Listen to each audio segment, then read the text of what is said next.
Israel, as you know, is a multifaceted nation with a highly diverse population. Jews, Arabs, religious and secular, as well as immigrants from around the world. That makes setting educational policy a complex and sometimes daunting task. Responsible for that is the country's Minister of Education and Diaspora Affairs, who's also a member of the Security Cabinet and chairman of Habayit HaYehudi, which is Israel's third largest political party. But what some of you may not know is that he's also a proven innovator. Before entering politics, God knows why he did that, he co-founded and served as CEO of Ciota, an anti-fraud software company, which was sold for $145 million in 2005, and which today, as RSA Security, employs over 300 people in Israel. Saluto, another company he invested in and for which he served as CEO, was sold in October 2013 for $100 million. I can't imagine that his salary in politics gets anywhere near that. Please welcome Israel's Minister of Education and Diaspora Affairs, Naftali Bennett. Shalom, everyone. Ambassador Shapiro, is he around? Not anymore. Ambassador Faberg-Anderson, who may be here, but was here. Dr. Uzi Tzuk, chairman of OLT, is Israel's board of directors. Aaron Mankovsky, managing general partner and conference chairman. And my friend Tzvika Peleg, director general of ORT Israel. And most importantly, the school principals, the teachers, the students of ORT, and leaders of the business and academia communities here. Can I use one of those?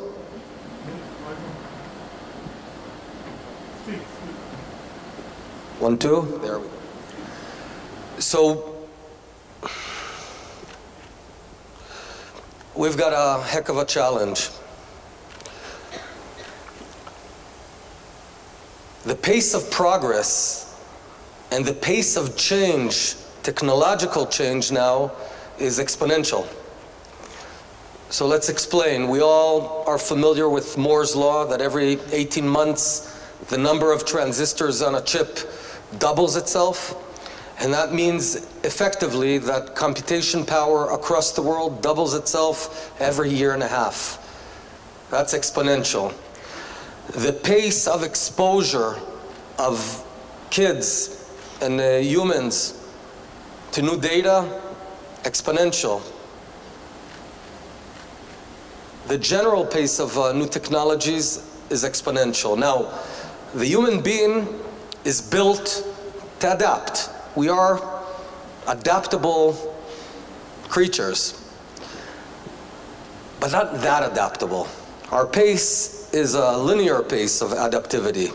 So in the past, someone invented the wheel, so we had, about 20,000 years to adapt to that change. And now, almost every day, something new happens, and the pace is way faster than our natural pace of adaptation. And then we all feel we're getting lost. I mean, I'm supposedly the high-tech guy in Israel. I don't even know what Snapchat means. So it's just moving forward, and by the time I'll understand Snapchat, there'll be something else. The implications are huge, profound.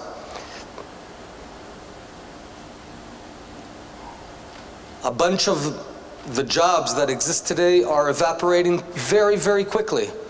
We're not going to need cab drivers. We're not going to need drivers. We're not going to need accountants. Not bad. I didn't mean that. There's got to be a few here.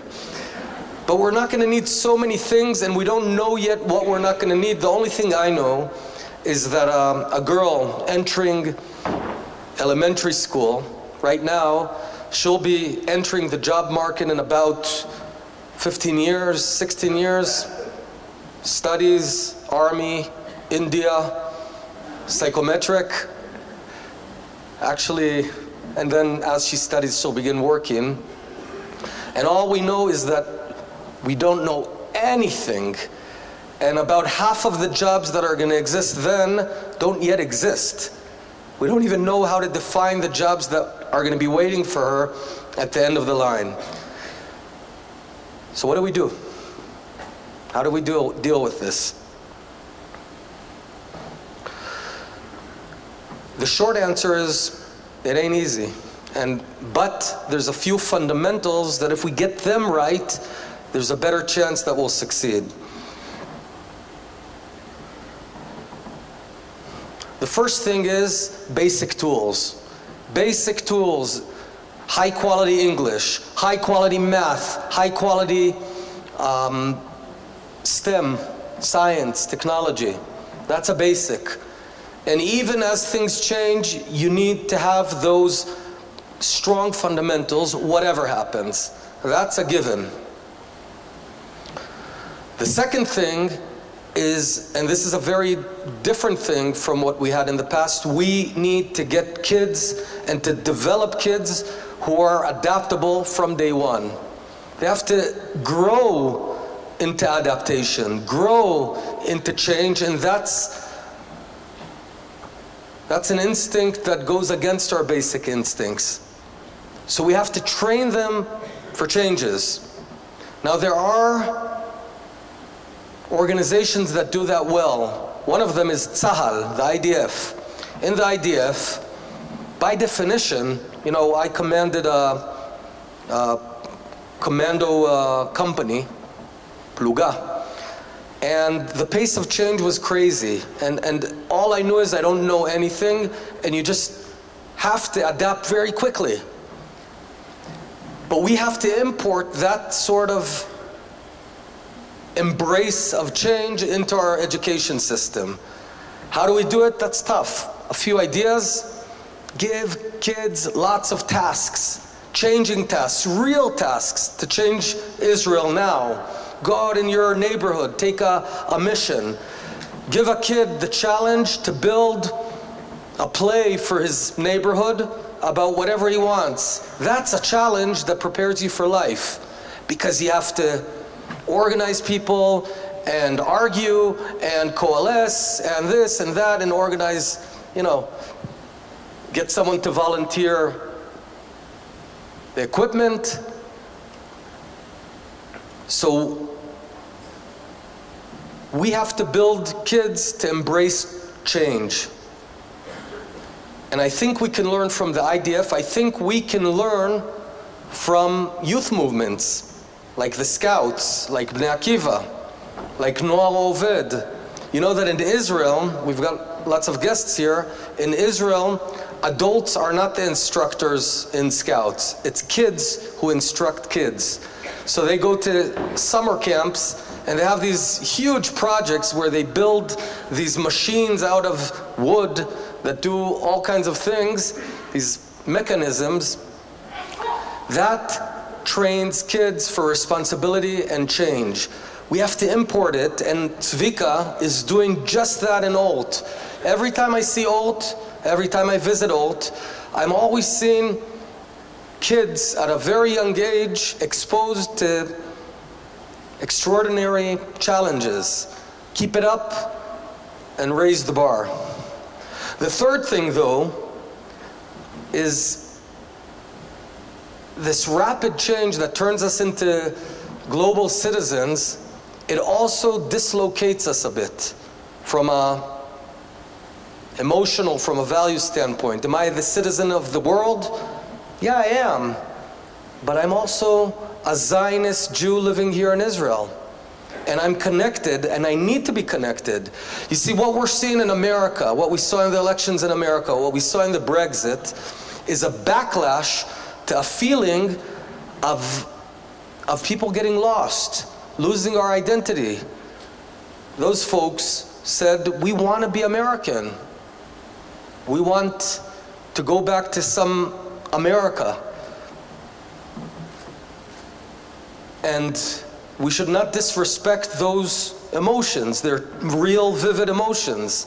So while we give the basic tools, we give the skill set needed in this changing world, which is embracing change, working together person to person, innovating, and more importantly, executing, getting things done. I didn't mean literally executing.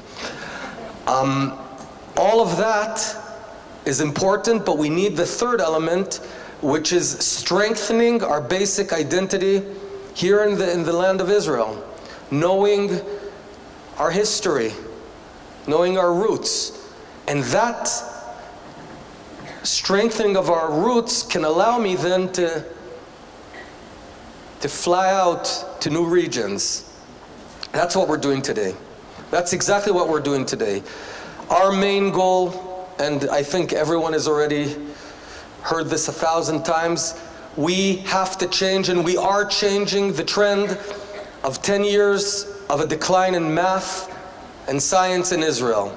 Today we got results of a test from 2 months before I entered my job, and we saw again a decline in math.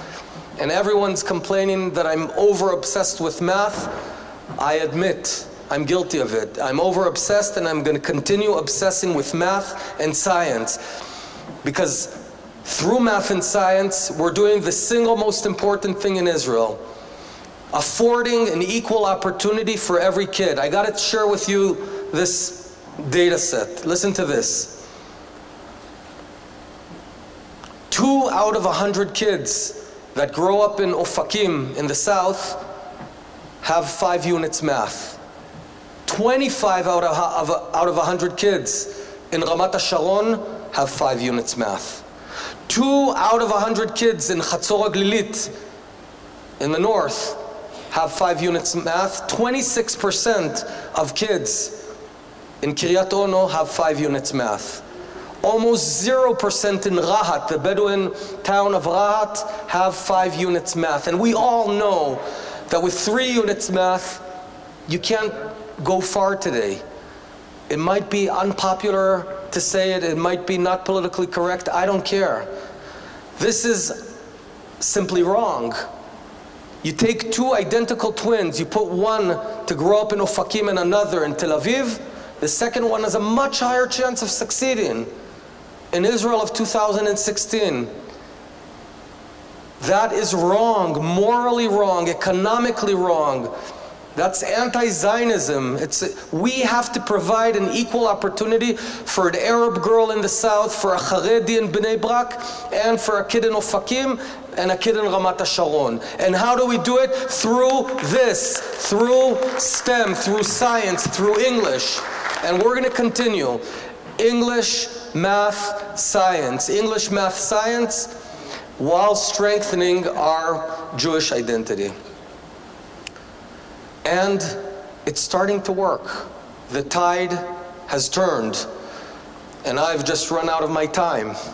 You don't see this, but it says, time's up, exclamation mark, times 8. So I'll just say this. We have plans, we're a nice ministry, but it's you folks who are doing the actual work. And Tzvika, under your leadership, you were way ahead of me.